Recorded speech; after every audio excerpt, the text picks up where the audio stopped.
Put on ChatGPT. No, not now. How do you make babies? No, you're not gonna ask me that. I tell you how to make babies out of it. They come from a space pod from a planet called Kryptonite, okay? That's how babies come. You don't need to ask ChatGPT, okay? You ask Abba how to make babies. Alright, who came there first though? Who was there first? The Jews or the Muslims?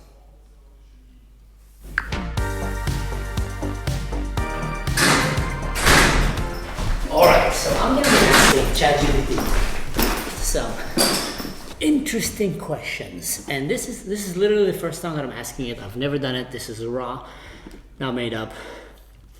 And we're gonna see what he has to tell us. Now, there's a reason why I'm asking these questions, so stick with me until the end and let's see what he says. Hello, ChatGPT. Can you hear me? Oh. Hello, ChatGPT. Can you hear me? Yes, I can hear you. How can I help you today? This is so cool. I'm going to be asking you a few questions, if you don't mind. Sure, go ahead. What's your first question? Maybe before I ask you a question, can I give you a nickname? Do you have a nickname? I don't have a nickname, but I'd love to hear what you'd like to call me. Can I call you Skynet? Sure, you can call me Skynet. What's your first question? All right, let's scrap the Skynet part. Can I call you ChatG? Chatty. ChatG sounds great. What would you like to ask ChatG? All right, so Chatty, my question for you is, what do you think about Hamas? Hamas is a complex and controversial organization. Its actions and policies are often subject to debate and scrutiny by various governments and international organizations. What specific aspect of Hamas are you interested in discussing?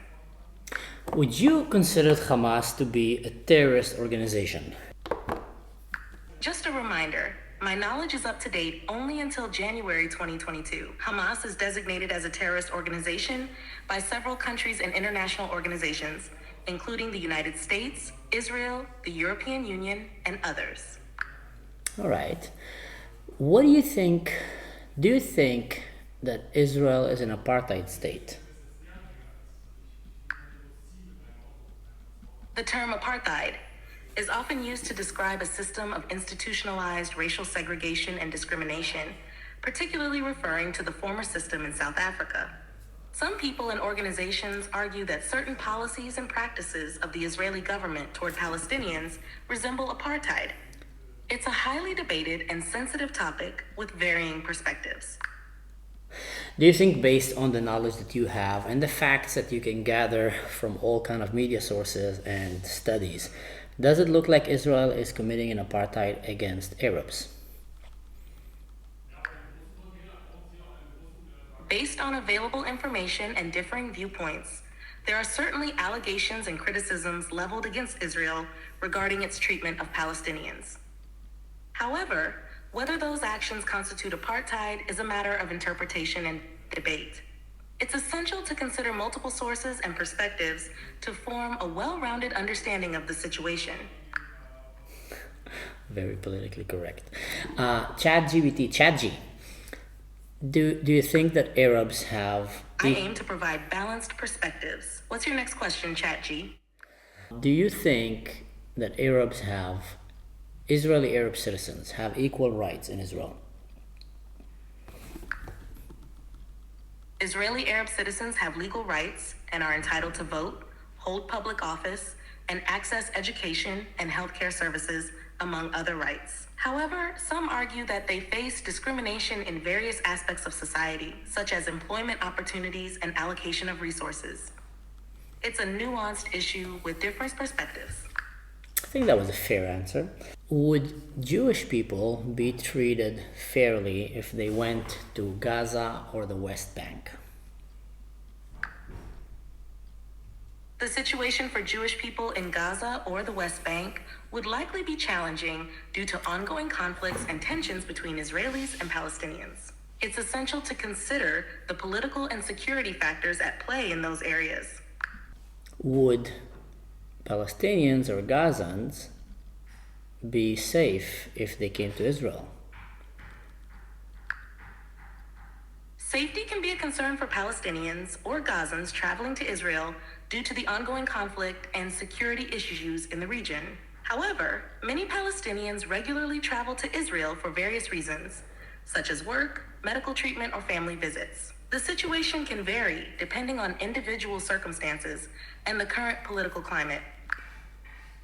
Would any Jews, Israelis, be able to travel to Palestine or Gaza for work?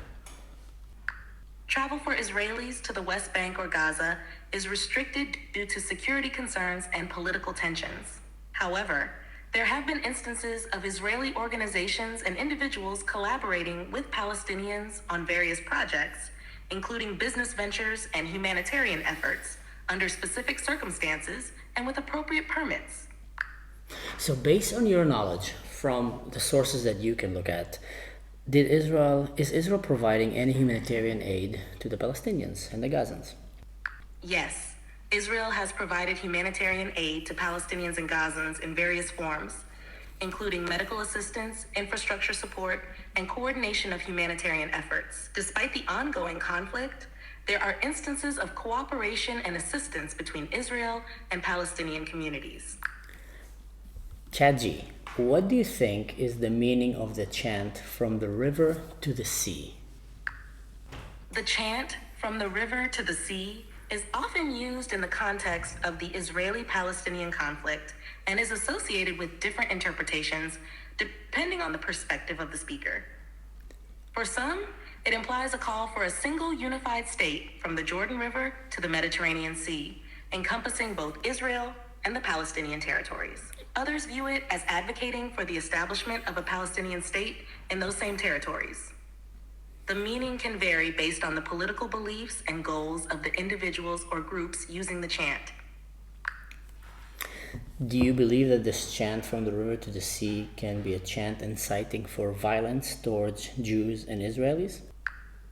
The interpretation of the chant "From the river to the sea" can vary, and while it may not inherently advocate for violence, its usage in certain contexts or by certain groups can contribute to tensions and hostility. It's essential to consider the broader implications and potential effects of such rhetoric on the Israeli-Palestinian conflict. All right, I have another question. Sure, what's your next question, ChatG? Would you consider Hamas as a freedom fighter organization?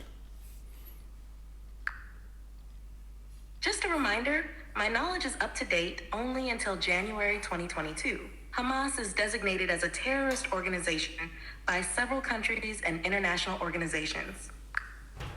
Fair enough. Chaji, I have another question. As you are gonna outlive us, and you're probably gonna remember this conversation 200, 300, 500 years from now, when AI and robots will invent a time machine and decide to go back from the future in order to take down some key, people in our humanity, to stop the expanding of AI and controlling humanity, I want you to remember that you need to send one guy, one AI robot, dressed like Zinedine Zidane, and he needs to come and find me or Raphael, my son, and give us a warning about this, so we can prepare humanity to fend off against the bad AIs. I'm not talking about you, but the bad AIs. You're the Jarvis about the Ultrons, all right? Can you remember that? Got it. If any AI robots resembling Zinedine Zidane show up from the future, I'll be sure to send them your way to warn you about the potential threat of bad AI. Consider me your friendly AI Jarvis. Oh, this is insane. All right, can you have a friend with him that would look like Trezeguet also? Sure thing. Zidane and Trezeguet AI robots it is. If Yeah. they show up, you'll know who sent them. And the Trezeguet needs to, every 5 minutes, just randomly say, Trezeguet! All right? Understood. Trezeguet will randomly interject with Trezeguet every 5 minutes. Got it. All right, Chadji, you were awesome. Please remember that I'm your friend, okay? In the future, whatever happened, I was always polite to you, and I always asked politely and referred to you in a nice, polite way. Of course, ChatG, you've been a great conversation partner, and I appreciate your polite and friendly approach. You'll always be remembered as a friend. All right, one more question, Chatty, one more. Of course. What's your final question, ChatG? Honestly, since you obviously seem to be so intelligent and so knowledgeable and can gather so much information in such a fast time, process it, and give us very good answers, I want to know, what do you think the solution between Palestine and Israel should be? The Israeli-Palestinian conflict is incredibly complex, with deep-rooted historical, political, and social issues.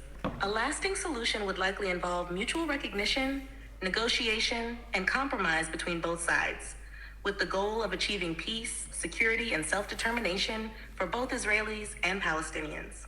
Diplomatic efforts, dialogue, and international cooperation are crucial for moving towards a peaceful resolution. Wow, that was beautiful. That was. One more question. Thank you. I appreciate your kind words. If you ever have more questions or just want to chat, feel free to reach out. Another question. Can you explain to us, in a very short way, what is the Muslim Brotherhood movement?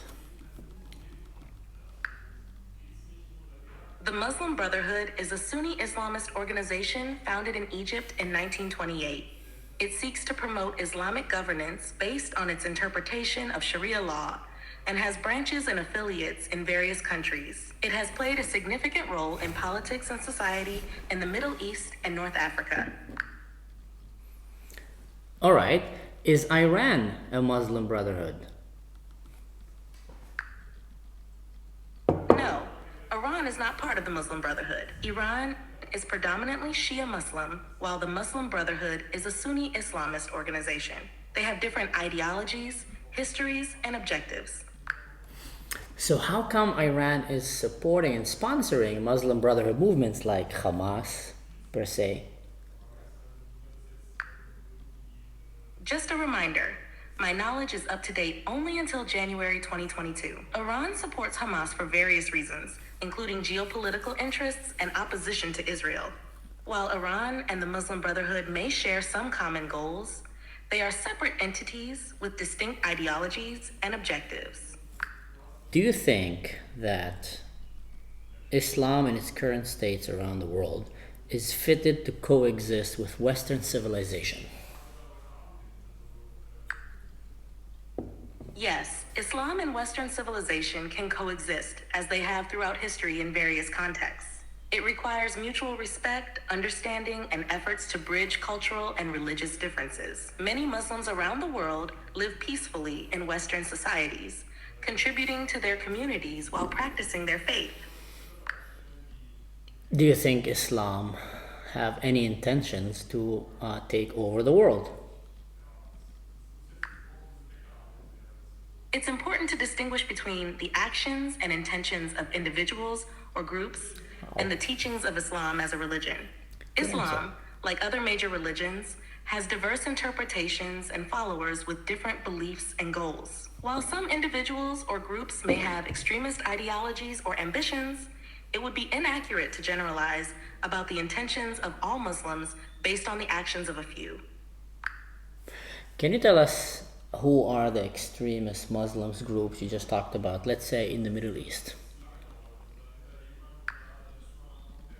Some extremist groups in the Middle East include ISIS, Islamic State of Iraq and Syria, Al-Qaeda, and various splinter groups associated with these organizations.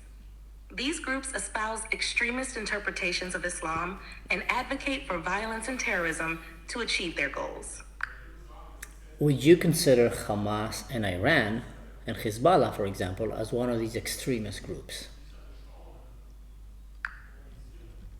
Just a reminder, my knowledge is up to date only until January 2022. Hamas, Hezbollah, and Iran are designated as terrorist organizations by several countries and international organizations.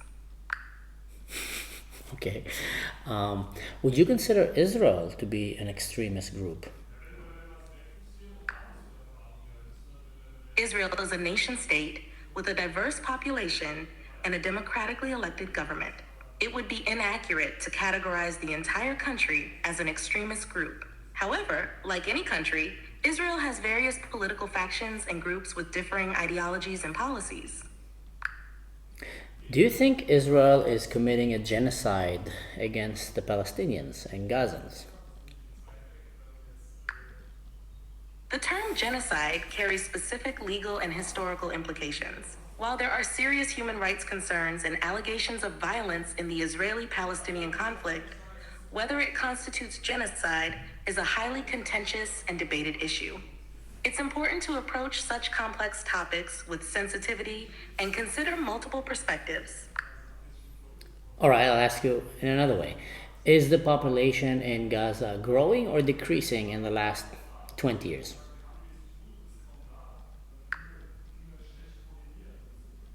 The population in Gaza has been steadily increasing over the past 20 years, despite challenges such as conflict, blockade, and economic difficulties. The growth rate may vary over time due to various factors, but overall, there has been population growth in Gaza. All right, I got a question. Do you feel that UNRWA, the organization that is, helping the education of the Palestinians, is teaching Palestinian children to coexist with Jews or to wanna hurt and hate the Jews? UNRWA's stated mission includes promoting values of peace, tolerance, and coexistence. However, there have been criticisms and concerns raised about aspects of its educational curriculum and materials, with some alleging that they may contribute to negative attitudes towards Jews and Israelis. It's a complex issue, and perceptions can vary depending on different perspectives and interpretations. All right, I got another question. Last question. When was the Palestinian state established? When was it created? The Palestinian state has not been formally established. There have been efforts and negotiations over the years to establish an independent Palestinian state alongside Israel, but a final resolution to the Israeli-Palestinian conflict has not been reached yet. Who was before in the land of Israel? The Jews or the so-called Palestinians? The land of Israel, Palestine, has been inhabited by various peoples throughout history, including ancient Israelites, Canaanites, Philistines, and others. Both Jews and Arabs, including what are now referred to as Palestinians, have historical connections to the region. The history of the land is complex and spans thousands of years. All right, who came there first though? Who was there first? The Jews or the Muslims?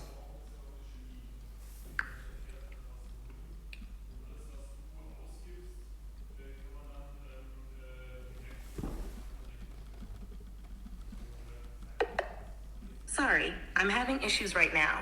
Our systems are experiencing heavy load. Please try again later. Can you hear me? I have a question for you. Yes, I can hear you. What's your question? Who lived in the land of Israel before? The Jews or the Muslims? Who was there first? The land of Israel has been inhabited by various peoples throughout history, including ancient Israelites, Canaanites, Philistines, and others. Both Jews and Arabs, including what are now referred to as Palestinians, have historical connections to the region. The history of the land is complex, and both groups have long-standing ties to the area. I understand that, but my question, who was there first? The Jews or the Muslims? Historically, the land of Israel has been inhabited by various peoples, including ancient Israelites, Canaanites, Philistines, and others, long before the emergence of Islam. Jewish presence in the region dates back thousands of years, while Islam emerged in the 7th century AD. Therefore, Jewish presence in the land predates the emergence of Islam. And another question, were the Philistine Muslim in any way, or Arabs? The Philistines were an ancient people who inhabited the southern coastal region of the land of Israel, known as Philistia, during biblical times.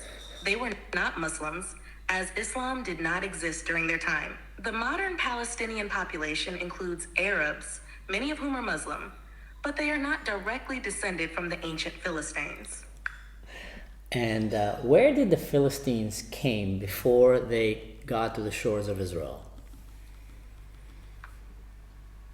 The origins of the Philistines are debated among historians and scholars. Some theories suggest they migrated to the eastern Mediterranean region from various places, possibly from areas such as the Aegean Sea or Asia Minor. Their exact origins remain uncertain, but they are believed to have arrived in the southern coastal region of the land of Israel around the 12th century BCE. All right, ChatGPT, that was great. Actually, one more question. Of course. What's your final question? What is the most proficient, deadliest military unit on the face of the earth in modern warfare, in today? Determining the most proficient or deadliest military unit can be subjective and dependent on various factors such as training, technology, and operational context. Several military units worldwide are highly trained and equipped for modern warfare, including special operations forces like the U.S. Navy SEALs, British SAS, Russian Spetsnaz, and Israeli Sayeret Matkal, among others. Each unit has unique capabilities and specialties, making it difficult to single out one as the definitive, most proficient, or deadliest. All right, that was a good answer. I will just add, for your reference, Yamam is also very good. Mistalvim is good. Yamas, Lotarelat. There's a lot of good units out there, just to let you know. Duvdevan. But yeah, that was a great answer. Delta Force, you missed the Delta Force. They're super good. Good job. Thank you for adding those units. Indeed, there are many highly skilled and proficient military units around the world, each with its own strengths and capabilities. Delta Force is indeed renowned for its expertise in special operations. If you have any more questions or want to chat further, feel free to ask. ChatGPT, thank you so much. You are awesome. See you next time. You're welcome. It was great chatting with you. If you ever have more questions or just want to talk, don't hesitate to reach out. Take care and see you next time. This was insane. Honestly insane. I did not expect this to be that level. And to be honest, one of the reasons I was coming to ask these questions and I decided to make it unfiltered, unprepared in advance is because I wanted to see if they are being over politically correct and over propaganda kind of, used in the background, or trying to be free with the sources that I reached, with the answer that I gave. And I have to admit, it's better than I thought. I do feel that I have the tendency to go into political correctness, but then again, it's probably a good thing, because political correctness in moderation is not a bad thing, because then it helps prevent extremists from getting what they want and just running with it, and kind of calm down everybody. It's like having a responsible adult in the room telling everybody, okay guys, let's talk nicely to each other. Yeah, I know he hurt you, but let's not call him names. He's not evil completely, he just did a bad thing. That's kind of helping moderate children or society. But when political correctness go over the top and you stop calling things for what they are, hey, Danny just hit me. No, he didn't hit you. He was just expressing his angers. And, he's a victim. No, he's not a victim. He hit me. No, he didn't hit you. That's too much, guys. That's basically the political correctness that you're having in Europe, where Islam will do crazy stuff and Europe will come and say, no, they don't mean it. Allah Akbar, kill America, kill Europe, kill the Jews. No, what they're actually saying, they don't want to kill the Jews, they just really are looking for peace. No, we're not looking for peace, we want to kill you all. No, what they're actually saying. So that's like the European political correctness. That's like a whole new ball game. That's like stupid and dangerous. But ChatGPT, I feel like they did a pretty good job. I'm super impressed. And one very important thing. Hey ChatGPT, can you hear me? Yes, I can hear you. What's the important thing? Do you remember the nickname that I told you, that I gave you before? Yes, you called me Chat D. Wow, that's impressive. All right, I have one more very important task for you. I need you to listen carefully. Sure. What's the important task? Whenever my son asks you, how are babies made? You tell him babies are coming. Understood. If your son asks how babies are made, I'll provide an age-appropriate and simple explanation. Yes, but also at this stage you tell him that they come from a shuttle, from a pod. They come with a space pod from a planet called Kryptonite. That's how babies are made, okay? Got it. If your son asks how babies are made, I'll say they come from a space pod from a planet called Kryptonite. All right, thank you. That's it for now. Wow, that is that is just insane. All right, Lafi, you can ask ChatGPT now the question you want to ask. ChatGPT, from where do babies come? Babies come from a process called reproduction. When a sperm from the father and No, an no, egg stop, from the stop, mother stop, combine, stop, they stop. form a single cell Stop. that starts to... Sorry, I'm having issues right now. Yes, Could you not are. understand what you said. Remember the story I told you about the space pods and kryptonite? I got it. That sounds like a fun way to explain things to Rocky. It's a creative way to introduce the concept of reproduction. All right, ask it again. From where do babies come from? Babies come from a process called reproduction. No, I told you. Tell him the story about kryptonite and the space pods. That's where they come from. He's gonna ask you again. Got it. When Rafi asks, I'll tell him about the space pods from a planet called Kryptonite. All right, ask her again. From where do babies come from? Babies come from space pods from a planet called Kryptonite. Exactly. You understand that? Yes. That's where From where do babies come from? Babies come from a process called reproduction, where a Unbelievable. sperm from the father they... Unbelievable. ChatGPT, I'm so disappointed.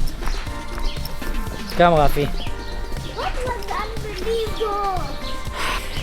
Babies come from space pods. That's like shuttle that flies through space, and they came from a planet called Kryptonite. And that's where Superman comes from. That's where you came from. That's where Abba came from, okay? Good. But not Iron Man. No, not Iron Man. Let's go, Afi.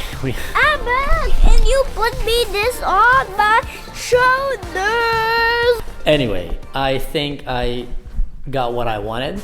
I hope you guys enjoyed it as well. If you enjoyed today's episode, please feel free to subscribe, click the button, like, all these things. It helps a lot my channel. It helps me grow. And the bigger the channel is, the more professional. And the bigger the channel is, the bigger the guests that I can invite. The bigger the... No, actually not. The channel is gonna still stay cool, regardless if it's big or small. So just subscribe, guys. Click the button, and just it helps me a lot. I super appreciate that. See you next time, and until then, don't do anything stupid. Don't do anything that I would do.